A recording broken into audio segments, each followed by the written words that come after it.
Assalamualaikum warahmatullahi wabarakatuh. Sobat batik semua dimanapun Anda berada, pada kesempatan saat ini kita akan diskusi panjang lebar tentang fashion yang ada di Jogja, khususnya terkait dengan batik. Kebetulan di kesempatan hari ini kami ditemani dengan 3 perempuan hebat dari Jogja Istimewa. Semuanya cantik-cantik dan berpengalaman semua. Mungkin untuk yang nanti dalam 30 menit ke depan kita banyak diskusi, tapi mohon santai. Kemudian sobat batik semua bisa tambah ceria dengan diskusi kita, termasuk mungkin wawasannya juga semakin kuat. Nah itu kebetulan di depan kami sudah hadir Ibu Yuna Pancawati SEMSI. Beliau adalah Kepala Dinas Perindustrian dan Perdagangan DIY. Kita sapa beliau. Apa kabarnya Bu Yuna? Baik, alhamdulillah. Apa kabar juga sobat batik? Semoga semua ceria, Bu. Amin. Sehat yang penting. Kemudian di sebelah kirinya Ibu Yuna ada juga Ibu Lia Mustafa. Assalamualaikum, pripun Bu Lia? Waalaikumsalam, sehat, alhamdulillah. Alhamdulillah sehat, bisa menyapa sobat batik semua. Oh ya, salam cantik. Oh iya, salam cantik. Kemudian di sebelah kanan saya juga ada Mbak Kensri. Pripun kabaripun Mbak Kensri? Luar biasa Bapak. Luar biasa. Bertemu dengan perempuan-perempuan hebat ini juga. Hai, selamat siang. Ini insya Allah nanti kita akan berbincang santai dengan 3 sosok perempuan hebat di Jogja terkait dengan menjelang Hari Batik Nasional. Ya, ini sudah di akhir-akhir September, tanggal 2 Oktober itu merupakan Hari Batik Nasional. Kebetulan di Yogyakarta ini memang istimewa sebagai Jogja Kota Batik Dunia, sehingga tidak ada salahnya ini di kesempatan ini monggo nanti dari sobat batik semua dimanapun Anda berada, sedang posisi apapun, sedang mungkin aktivitas apapun, monggo insya Allah nanti bisa sedang tambah. Di mobil. Sedang di mobil boleh, sedang di kantor boleh. Nge-gym nggak apa-apa. Mungkin itu untuk memulai bincang kita saat ini mungkin ke Bu Kadis dulu, ke Bu Yuna. Bu, mohon info Bu, ini kan terkait dengan Hari Batik Nasional.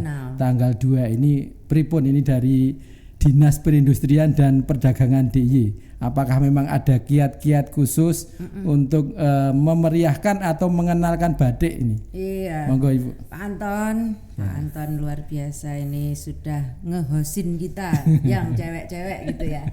Bu Lia dan juga Mbak Kensri, ini Hari Batik Nasional itu kan tanggal 2 Oktober gitu ya, yang diselenggarakan setiap tahunnya. Nah kebetulan, ya bukan kebetulan sih, tapi setiap 2 tahun sekali itu Pemda DIY bersama-sama dengan Dekranas itu menyelenggarakan Jogja International Batik Biennale. Nah tahun 2025 ini itu adalah penyelenggaraan yang ke-5 kalinya. Artinya kalau 2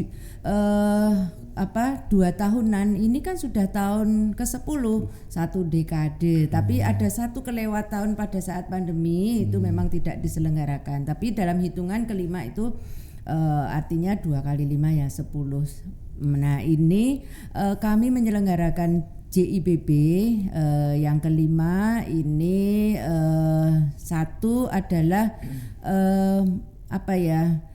karena mempertahankan eksistensi dan juga konsekuensi setelah DIY ini dinobatkan menjadi Jogja Kota Batik Dunia sejak tahun 2014. Nah udah 11 tahun toh dikurangi 1 berarti kan 10 tahun kalau sampai dengan 2025. Nah ini JIBB ini merupakan salah satu kegiatan yang mempertahankan Jogja sebagai Kota Batik Dunia gitu Pak Anton dan sahabat batik semuanya. Iya, berarti kalau sobat batik nanti ke Jogja ke titik 0 di situ memang ada tulisan ya. ada tulisan Jogja Kota Batik Dunia. Sobat batik pasti harus tahu itu. Ke bandara kayaknya juga ada. Saya pernah lihat ke bandara juga ada. Ya, di pertigaan kalau di Kepatihan itu juga ada. Ada penanda untuk Jogja Kota Batik. Berarti sobat batik semua jika berwisata ke Jogja, turun dari bandara sudah melihat Jogja Kota Batik Dunia. Ke titik nol ke Malioboro ada, mau ke komplek Kepatihan juga ada. Makanya ini diskusi ini berarti Jogja Kota Batik Dunia apa hubungannya dengan JIBP. Tadi sekilas Bu Kadis sudah menyampaikan bahwa ini salah satu sarana untuk mempertahankan gitu. Kemudian ini terkait dengan ini karena memang batik kan banyak ya, tidak hanya di Jogja. Mungkin Bulia dulu, tapi sebelum nanti panjang lebar Bulia memperkenalkan dulu supaya orang itu tambah, siapakah ini Bulia? Kok pernah ketemu di dunia maya? Ini siapa beliau? Kemudian siapa beliau? Kemudian hubungannya dengan batik-batik seperti apa? Hubungannya juga dengan batik Jogja. Kok sampai Jogja bisa sebagai kota batik dunia? Mau batik itu di mana-mana ada. Monggo Bu Lia, perkenalan juga. Terima kasih Pak Anton. Halo sahabat batik. Ya, saya Lia Mustafa. Namanya sih sebetulnya bukan Lia Mustafa, tapi itu nama brand saya. Jadi kalau namanya Lia Amaliati. Jadi mungkin tadi kalau teman-teman alumni mungkin nggak paham itu nama Lia Mustafa. Nah, jadi sejak tahun 99 saya sudah melonsing brand saya, berarti sudah 26 tahun ya. 26 tahun. Udah pesta perak gitu. Menuju ke emas. Menuju ke emas. Amin. Gitu. Jadi kalau hubungannya dengan batik, jadi awalnya itu kami itu diasosiasi dan juga secara pribadi itu kan kita itu punya eksistensi apa sih DNA daripada desainer gitu. Nah, saya sebetulnya lebih banyak meng-create waktu itu awal-awal meng-create kain-kain wastra Indonesia. Karena saya senang jalan dari mana ke mana, itu saya angkat. Tapi ketika lama kemudian saya tinggal di Jogja, karena kan aslinya saya bukan Jogja. Iya, saya lahir di Bandung, kemudian saya ke Surabaya. Nah, SMA saya baru di sini gitu. Keliling dulu. Iya. Tapi hatinya di Jogja. Nah, terus hati di Jogja. Jogja terbuat dari rindu dan kangen dan angkringan, Bu. Nah, itu jadi ini Jogja benar-benar akhirnya membuat saya terus di sini. Ngapain ya saya harus meng-create kain wastra di sana harus dengan susah payah. Di seliling kita ini begitu banyak sekali material yang bisa kita gunakan. Nah, dari situlah kemudian saya mulai membuat sendiri motif batik yang saya buat. Saya ingat yang pertama itu saya membuat motif jati. Jadi karena saya ada di sebuah organisasi sosial dan saya sering pergi ke Gunung Kidul, itu jadi inspirasi. Karena banyak pohon jati, kemudian daunnya yang berguguran, pohon yang masih muda harus ditebang, itu sebagai bagian prihatin saya. Nah, itulah akhirnya jadi sebuah cerita. Kalau kita kenal ada parang, begitu banyak motif parang, saya pun menciptakan namanya parang ombak karena saya ke Gunung Kidul kebetulan juga akhirnya terinspirasi ombak itu menjadi bagian dari karya saya. Kemudian akhirnya jadi sering saya membuat motif-motif batik. Yang paling spekta buat saya adalah motif inspirasinya adalah Merapi gitu. Nah, terus itu yang akhirnya membawa saya ke Hong Kong Fashion Week juga. Kemudian itu yang saya bawa kemana-mana sampai akhirnya ya begitu banyak hal yang kita pelajari. Bukan saja dari pengembangan secara kontemporer, tetapi bagaimana dasar daripada batik itu sendiri atau batik tradisi itu yang akhirnya punya banyak filosofi yang kita hidup ini kan bagaimana bisa berbagi, kemudian bagaimana kita bisa menyeimbangkan hidup kita dengan alam, dengan masyarakat. ternyata itu banyak di dunia perbatikan gitu. Berarti Bu Lia memang lahirnya dari batik. Lahir dari batik tetapi back to nature ya. Iya. Memanfaatkan apa yang ada di alam. Iya. Itu sebenarnya juga Iqra Bismi, membaca apa yang ada di Iya betul ya. Iya. Kemudian dimanfaatkan. Terus gini, sebelum nanti ke Mbak Kenzi mungkin ke Bu Yunab. Untuk yang JIBB 2025 ini kenapa kok harus menggandeng IO? Kenapa tidak jalan sendiri? Nanti yang jawab Mbak Kenzi, tapi dari Bu Yuna dulu. Oke. Ternyata apakah memang nggak bisa berdiri sendiri? Gini Pak Anton dan sahabat batik ya. Jadi kalau kita mau melaksanakan sendiri itu Pemda ndak dikira dewean raiso. Nah, kita kan ada banyak kegiatan. Kegiatannya itu ada 4 ya.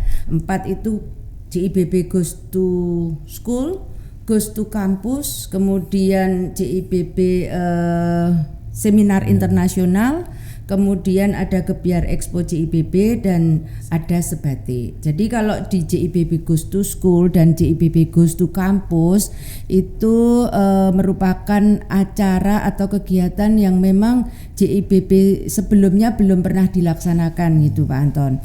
Jadi ini merupakan sosialisasi JIBB dan juga Jogja sebagai kota batik dunia kepada masyarakat, khususnya pada siswa-siswa, kepada mahasiswa, dan itu dilaksanakan di 5 sekolah dan di 3 kampus.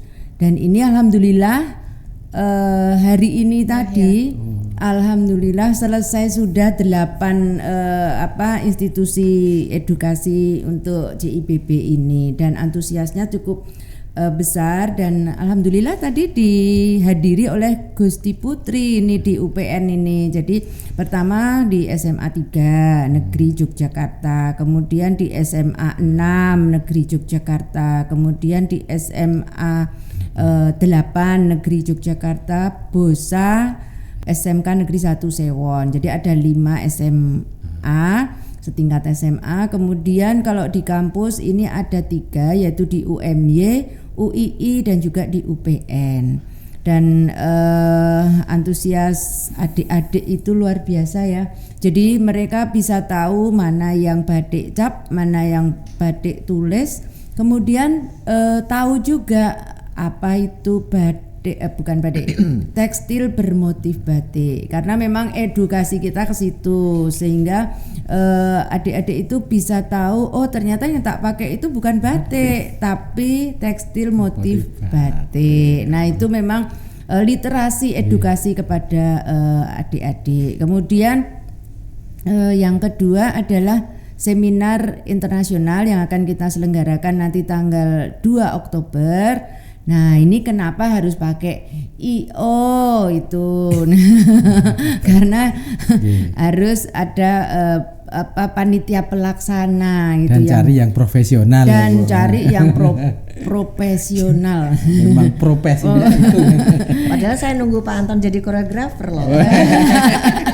Lenggak-lenggak nanti. Oh iya Jadi multi talenta. Ada fashion show-nya tadi, ada yang tradisi batik tradisional, kemudian ada yang batik yang sudah modern yang sudah dikombinasi. Kemudian ada Gebiar Expo. Itu selama 3 hari nanti di Gria Batik di Patehan. Jadi sobat batik wajib datang ke sana. Oke. Kemudian ini acara yang sangat luar biasa juga, Sebatik sepeda berbusana batik. Nah itu dilaksanakan tanggal 4 Oktober. Nanti dimulai dari titik startnya di Disperindak, kemudian mutar-mutar IAIN, kemudian Malioboro, kemudian sampai dengan di Patehan juga. Mampir di Gria Batik sekedar untuk melihat dan membeli. Karena di sana ada 20 IKM yang ada di sana, dan nanti bisa dengan membayar pakai kris gitu kan, karena kita juga harus literasi pakai kris gitu. Iya, leres, Bu. Nah terus nanti sampai lagi di Disperindak. Nah itu rangkaian acara di JIBB 2025. Ada yang menarik karena ada yang baru gitu. Ya, berarti Jogja International Batik Biennale 2025. 2025. Karena begitu banyak kegiatan, tidak hanya satu lokasi, harus ada yang meng-hire, ya. Harus ada yang mengkoreografi ya, koreografer dari itu kegiatan ini. Kebetulan tahun ini yang kita percaya sebagai profesi untuk IO adalah dari Mbak Kensri. Monggo selanjutnya Mbak Kensri bisa memperkenalkan sebenarnya siapakah Mbak Kensri itu. Bukan statusnya. Iya Bapak, baik. Untuk statusnya juga boleh. Boleh. Untuk melancarkan kegiatan yang disampaikan Bu Kadis tadi seperti apa? Baik. Hai sahabat batik. Jadi perkenalkan sebelumnya saya Kensri, perwakilan dari Werkudara Group. Werkudara itu mungkin juga siapa sih Werkudara ya? Mungkin Bu Yuna, Bu Lia sama Pak Anton mungkin sedikit juga kecintaan kami terkait dengan batik pun tergambar dengan baju yang saya bawa. Saya pakai juga. Jadi ini namanya Akasa Wastra, Bu. Jadi sempat Ibu tadi wastra kan kain. Nah, kalau Akasa secara filosofi di kami itu kan langit dengan baju biru profesional juga memberikan ruang bagi kami untuk berkreasi. Jadi ini juga sebagai salah satu inovasi kami di Werkudara, dan kebetulan juga dipercaya dengan Disperindak dengan Bu Yuna dan tim bahwasanya kami akan membantu terkait dengan rangkaiannya JIBB yang cukup kompleks, dan memang ternyata core-nya kami itu di culture. Jadi kita juga mendukung bagaimana sih batik itu dikenal dunia, terus dikemas secara profesional dengan bermacam rangkaian ini. Jadi memang benar di terakhir hari ini tuh di UPN. Jadi seperti yang saya terima juga update-nya hampir 100 orang yang ikut dari mahasiswa, sehingga memang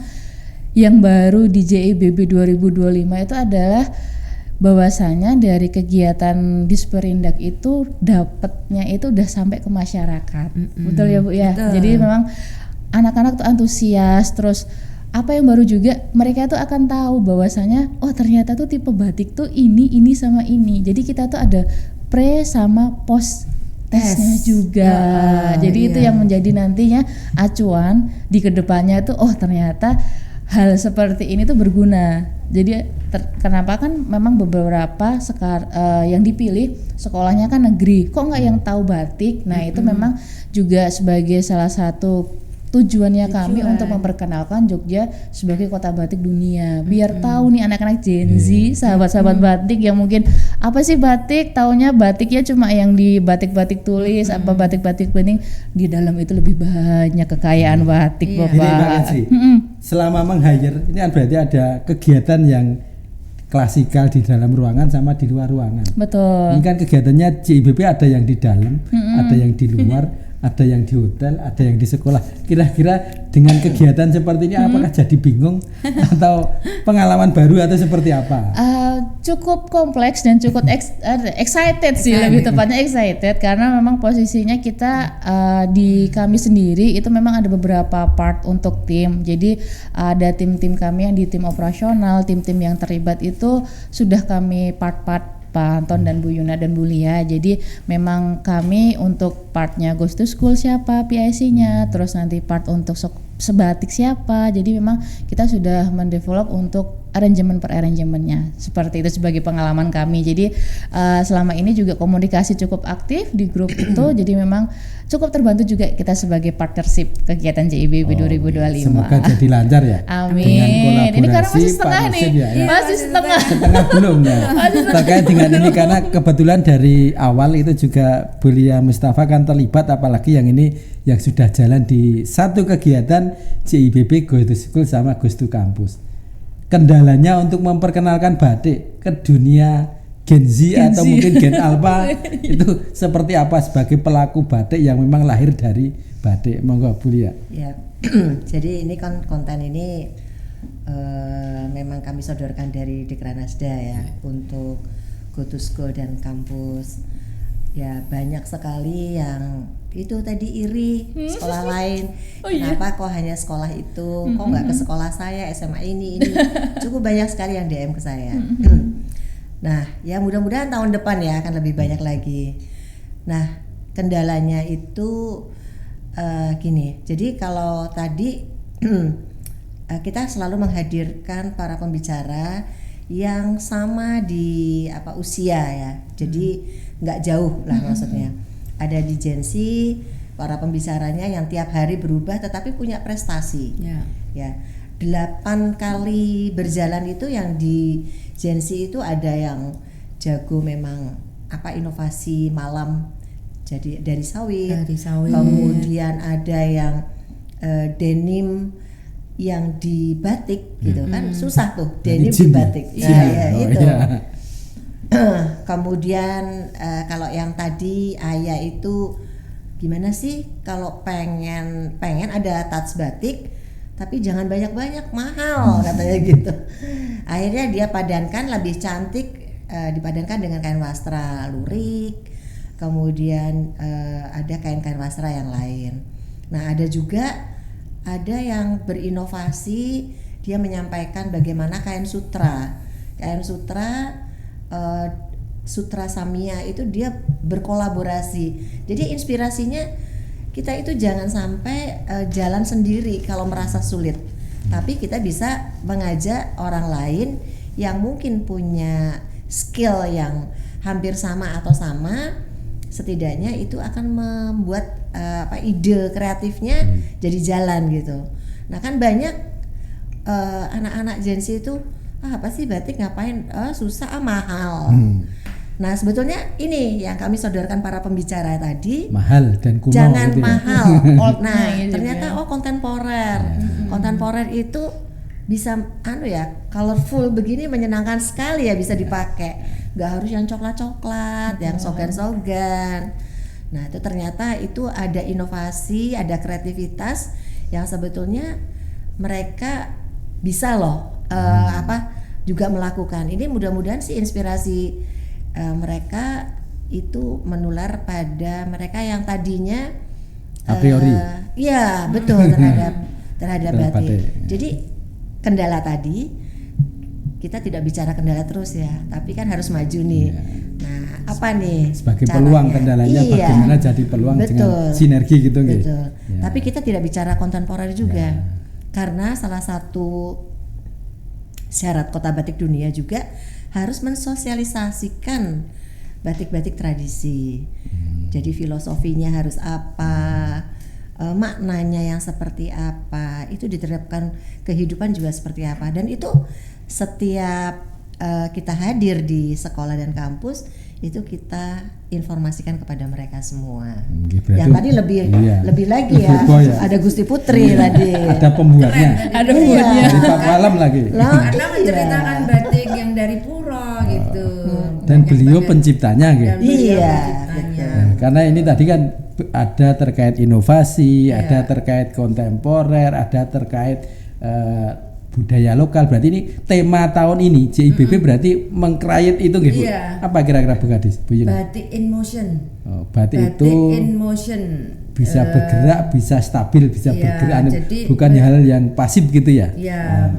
Antara tradisional dan modern itu ada jembatannya gitu, ada batiknya gitu. Karena kan batik itu juga ada daur hidup manusia ya, dari mulai sejak lahir, kemudian nanti ketika bayi digedang gitu, kemudian digendong pakai batik yang motif apa, kemudian menikah itu pakai sido hasil, sido luhur gitu kan, sido mukti gitu kan.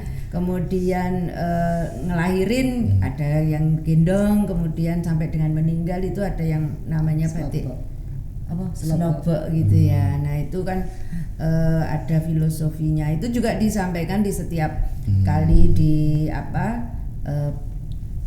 Jogja JIBB Goes to School dan Goes to Camp. Berarti batik ini memang kita tetap melestarikan tradisi yang ada. Betul. Tetapi kebutuhan untuk kekinian juga adaptif ya. Makanya ada kontemporer, ada yang kombinasi-kombinasi sesuai gitu. Zamannya. Zamannya. Makanya ada aktivitas tadi bisa untuk olahraga gitu nggih. Untuk sebatik itu. Sepeda menggunakan batik. Itu. Kemudian Ikut Ibu. Pasti Saya sepedaan dan Ada hadiahnya sepeda nggak? Ada dong. Oh iya. ada HP juga. Ada. Kalau mau masak ada dia untuk masak gitu. Iya, ini kekuatan semangat. Ayo bisa. Berarti diharapkan dengan JIBB 2025 Jogja International Batik Biennale itu diharapkan Jogja sebagai kota batik dunia bisa lestari ya. Ya. Lestari dengan berbagai inovasi gitu. Salah satunya yang paling penting adalah sustainable ya. Ya. Jadi ada regenerasi yang dilanjutkan oleh anak-anak kita. Ini yang penting.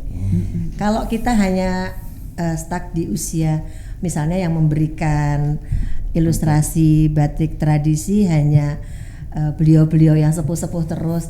Lah terus kapan ini sampai muda ke tertarik. Jadi harus ada anak muda dan Harus kebetulan juga ada pembicaranya regenerasi. ini dua pembicara milenial yang juga kita paksa untuk mau belajar dan menyampaikan kepada generasi yang Milenial tapi yang sudah berprestasi nasional. Betul. Atau Internasional. bahkan malah Iya. internasional ya. dan internasional gitu. Jadi ada 3 generasi ini hari ini yang luar biasa hari ini 3 generasi baby boomers, milenial, Gen Z. Gen Z. Mahasiswa-mahasiswinya. Iya Gen Z-nya kan ada pembicara tadi. Kemudian milenialnya juga ada. Baby boomersnya Gusti Putri tadi ya. Iya. Berarti mulai dari sesepuh sampai ada. Dan Iya. itu nyambung ya. Iya. Dari 3 ya generasi. kemarin juga di SMA 8. Alhamdulillah ya. Kemarin kan ada Pak Aris. Oh iya. Yang di Bosa itu. Iya, itu di Bosa. Alhamdulillah. Iya, juga iya. itu juga ada Gen Z, Iya, ada milenial, lengkap itu. dan juga ada baby boom. Berarti memang mungkin konsep kedepannya JIBB 2 tahun yang akan datang juga kalau bisa mengkombinasikan gitu ya. Semua generasi termasuk mungkin Iya. nanti evaluasi itu Iya. biar ke depan lebih menarik semua Betul, generasi. betul. Kalau dari Werkudara siap berkolaborasi. Siap banget sih berkolaborasi. Tapi Lebih Werkudara baik. itu kan sama dengan Bimo ya. Iya. Bimo itu kan batik in motion. Oh iya. Singkatannya tema bukan- saat ini ya. Ini tema tema ya. saatnya adalah batik in motion kalau Betul. disingkat Bimo. Betul. Kebetulan Makanya juga core-nya tuh pionnya udah Werkudara. kayak takdir ya Bu ya. Takdir ya. Berarti 2 tahun lagi apa yang mendekati nama Werkudara? Nanti, Temanya. Namanya. nanti sholat istiqoroh dulu cari wajib apa yang cocok gitu. Mungkin ini Bu Yuna, Bu Lia dan Mbak Kenzi sebagai penutup, ternyata tak terasa diskusi santai itu sudah lebih dari 25 menit. Nah, mungkin ini sebagai closing tapi supaya nanti dari sobat batik atau siapapun yang mendengarkan ini menjadi tertarik kalau ke Jogja itu ya nuansanya memang Jogja kota batik dunia, bisa dilihat, bisa dinikmati dan nantinya bisa dibeli untuk dibawa oleh kira-kira apa, termasuk nanti untuk program kedepannya.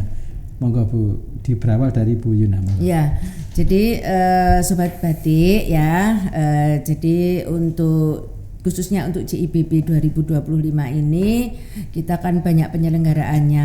Ayo sekarang ikuti terus IG Disperindak DIY, Disperindak DIY ya.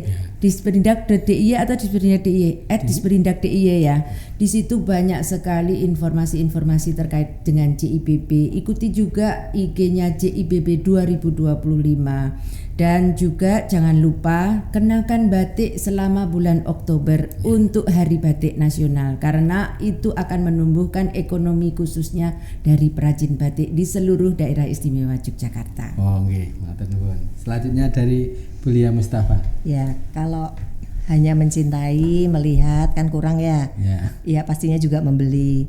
Tadi ada satu hal nih, kalau sudah turun di airport atau di stasiun yang dekat dengan titik nol, pokoknya kalau lihat ada Jogja Kota Batik Dunia, jangan lupa foto. Kalau belum foto belum sampai Jogja. Nah kemudian di share di story, jangan lupa di tag ke Instagram yang kita linknya ada. Yang satu adalah Dekeranas DIY, kemudian Disperindak DIY, JIBB. Nah ini nggak tahu salah atau bagaimana, bukan 2025 tapi 2K25 gitu. 2K25. Iya. Oh, Nggak apa-apa, iya. udah udah jadi, tapi nggak apa-apa ya. 2025 ketemunya itu. Iya. Nah kemudian iya. Nah terus ada satu hal yang lebih penting lagi sih, makna batik itu bukan hanya dari selembar kain. Jadi jangan berpikir bahwa batik itu adalah sebuah masa lalu dan yang sekarang ini hanya begitu, tetapi bagaimana kita menulis banyak cerita yang indah untuk kedepannya dari sebuah kain tersebut. Nah tema ini mudah-mudahan bisa menjadi platform untuk mempromosikan batik sebagai simbol budaya yang dinamis dan relevan sesuai dengan kebutuhan zaman. Selanjutnya monggo Mbak Kensri. Oke, baik. Mungkin sahabat-sahabat batik yang semua dengan saya, Janji dan semuanya, berbanggalah karena memang batik itu menjadi salah satu warisan budaya yang tak benda yang sudah diakui UNESCO, dan ini saatnya juga kita sebagai generasi muda itu kita pasti bangga karena memang batik pasti akan melekat, dan jangan malu karena kita bisa mix and match. Jadi kalau batiknya seperti ini bisa pakai obi, bisa pakai dress atau mungkin yang lainnya, itu bisa tampil cantik juga. Jadi memang saatnya untuk generasi muda kita bisa memperkenalkan batik ke seluruh dunia, dimulai dari JEBB. Dari 4 kesimpulan ibu-ibu cantik perempuan yang hebat. Iya benar. 3 perempuan yang hebat tadi, paling tidak gini, memang Jogja itu bisa menjadi pusat fashion dunia. Berawal dari tradisi lokal, warisan lokal Jogja yaitu batik. Dan batik ini ternyata memang harus penuh dengan dinamis, inovasi yang insya Allah tidak akan lekat dengan perkembangan, maksudnya nanti akan bisa menyesuaikan. Kemudian kalau aktivitas apapun dengan batik cocok bisa. Betul. Mau tidur pakai batik boleh. Sekolah pakai batik boleh. Olahraga boleh. Ibadah boleh, dimanapun boleh ya Bu. Iya boleh. Termasuk mungkin nanti dari Bu Lia Mustafa dan teman dengan kreasi-kreasi turunan batik pun nanti untuk bisa semua perlengkapan rumah tangga juga bisa. Mungkin itu pesan dari ibu-ibu hebat 3 ini. Monggo kita semua sobat batik dimanapun berada, baik di Jogja Istimewa maupun di Indonesia maupun di dunia manapun, marilah kita lestarikan yang ada di sekitar kita. Salah satunya yang di Jogja dengan batik, dengan JIBB 2025. Semoga menginspirasi bahwa warisan budaya itu bisa menyesuaikan segala kondisi, segala zaman, baik, tetapi tetap tidak melupakan sejarah. Ini tadi jas merah lagi nggih. Jangan sampai melupakan sejarah. Mungkin itu dari ibu-ibu bertiga termasuk kami. Kami tunggu follow dan juga nanti tag-nya, mudah-mudahan bisa ketemu nanti di lain waktu dengan topik yang lebih mengenal lagi, yang lebih semangat, tetap bahagia, sehat, kemudian insya Allah menjadi lebih baik. Mungkin dari itu salam Jogja Istimewa untuk sobat batik semua. Salam cantik. Sobat. Sobat. Matur nuwun.